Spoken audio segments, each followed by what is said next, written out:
હમણાં જે જીએસટી ની નવી જાહેરાત આવી છે એના અંગે ચર્ચા કરવી છે। એમાં ઘણા એવા મુદ્દા છે જે તમારે જાણવા જરૂરી છે અને જાણીને તમે ચોક્કસપણે જે નવાઈ પામશો।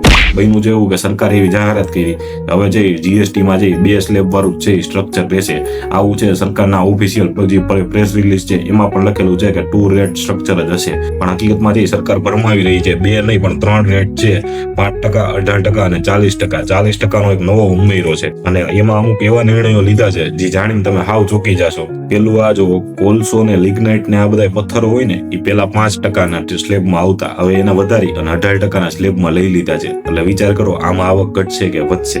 બીજું આ એક જુઓ, જેમાં આપણે ભરતકામ કરેલા કપડા હોય ને એને 12% થી જે 18% સ્લેબમાં જવા દીધા છે। આપણે બધા સમજી ગઈ છે હવે આમાં પણ આવક વધવાની છે ઘટવાની છે સરકારની। પાછી આમાં એક કન્ડિશન પણ એડ કરી છે, 2500 થી મોટા રૂપિયાની પીસ હોય ને એમાં જ આ કન્ડિશન એપ્લાય થાય। એટલે હવે વેપારીઓએ જે ડબલ ધ્યાન રાખવાનું, એક તો જે 12% થી 18% પણ ભરવો જોશે, નહીતર જે 2500 થી વધારે રૂપિયાનું ન હોવું જોઈએ, આવી કન્ડિશન પણ ફોલો કરવા। ત્યાર પછી અમુક સેક્ટરો છે એમાં પણ જે 12% થી સીધું 18% કરી દેવામાં આવ્યું છે।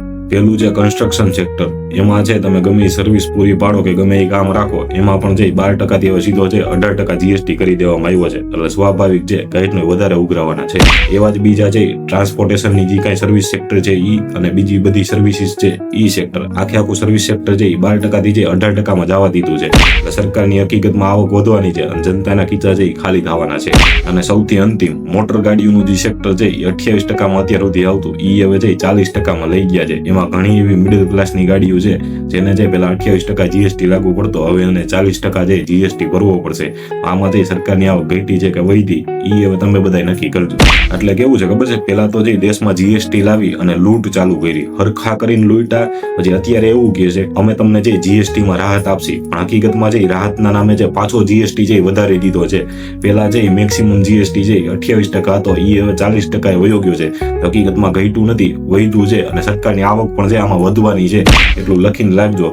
જનતાને કહું છું સાહેબ છે ઈ તમને દિવાળી ગિફ્ટના નામે છે એ ભરમાવી ગયા છે, હજી ભરમાતા નહીં। જીએસટી છે એક જ સ્લેબ રહેવો જોઈએ, 5%નો સ્લેબ, કારણ કે પેલા છે 4% કે 7% વેટ હતો ને ત્યાં સુધી છે 70 વર્ષ સરકાર આવેલી, 70 વર્ષ દેશને છે કાંઈ ન થયું, તો આ બધાને છે 40% ટેક્સ ઉઘરાવવાની જરૂર શું કામ પડે છે ને એટલું જરાક વિચારજો। કારણ કે 4 થી 7% વેટમાં હાલતું તો 5% જીએસટીમાં છે સરકાર હાલી શકે છે, સરકાર છે 40% સુધી જીએસટી ઉઘરાવવાની છે। એટલે હવે છે અચ્છે દિન આવવાના કે કચ્છે દિન આવવાના એ તમારી ઉપર છે। ધન્યવાદ। જય હિન્દ, જય ભારત।